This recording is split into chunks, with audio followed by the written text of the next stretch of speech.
Hurmatli MMA muxlislari, UFC bilan shartnoma imzolagan eng yosh sportchimiz Rahimov No'monjon. No'monxon UFCga kontrakt imzolagansiz bilan sizni tabriklaymiz. Tayyorgarliklar qanday bo'lyapti? Zo'r. Hammasi o'ylaganimizdek tartibda ketyapti. UFC'ni debyut sxvatkasida tayyorgarliklar qanday bo'lyapti? Hammasi o'ylaganimizdek ketyapti. No'monxon o'zi har doim tartib intizomda tayyorgarlik ko'radi, tartib intizomda shug'ullanadi.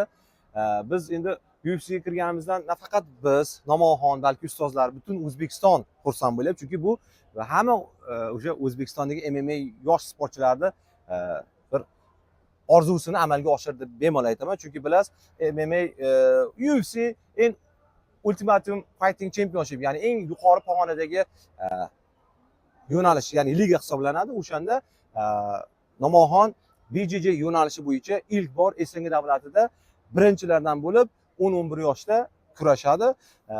Bu harakatimiz natijasida nima demoqchiman? Barcha MMA olamidan tashqari umuman sportchilarning butun orzusi bu o'sha orzular shahri, orzular mamlakati Amerika hisoblanadi. Amerikada har bitta sportchini qatnashishi bu orzu. Barcha sportchilar uchun orzular armon emasligini 10-11 yoshda o'zi No'monxon tengdoshlariga ko'rsatib berdi.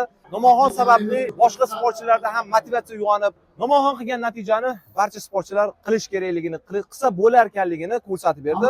Biz xudo xolasa oldimizga qo'ygan maqsadimiz sari reja asosida ketyapmiz. Xudo xolasa duo qilib tursalar, O'zbekistonning barcha sportchilar, yaqinlarimiz duo qilib tursa, biz O'zbekistonga nafaqat O'zbekistonga UFC medallar, balki UFCdagi eng oliy kamarlarni ham qo'lga kiritishga harakat qilamiz va va'da beramiz. No'monxon necha kilogramm vazn toifasida kurashadi va uni vaznida qanaqa kurashchilar bor? Assalomu alaykum. No'monxonning vazni hozir 40 kilogramm, bitta 39-700 da kurashadi. Raqiblari har xil davlatdan bo'ladi. Buni bir ko'rib chiqamiz. O'shaga qarab raqiblariga har xil taktika qo'yamiz. Planimiz bor, qilganmiz, xudo xolasa yaxshi natija qilishga chiroyli g'alabalar olib keladigan qilamiz. No'monxon, suhbatimizni so'ngida tengdoshlaringizga nima deb qolasiz? O'zim tenxonlarimga tartib inson bilan sport mashg'ulotlarini bajarishlik kerak. Ustozni, aya dadani, opa-quvini duolarini olishlari kerak. Keyin albatta 5 vaqt namozni kanda qilmay o'qishlaring kerak.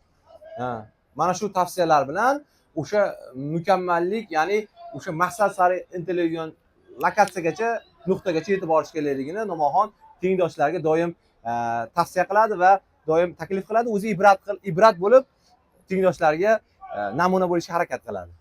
Katta rahmat. Rahmat sizga ham, sog' bo'ling.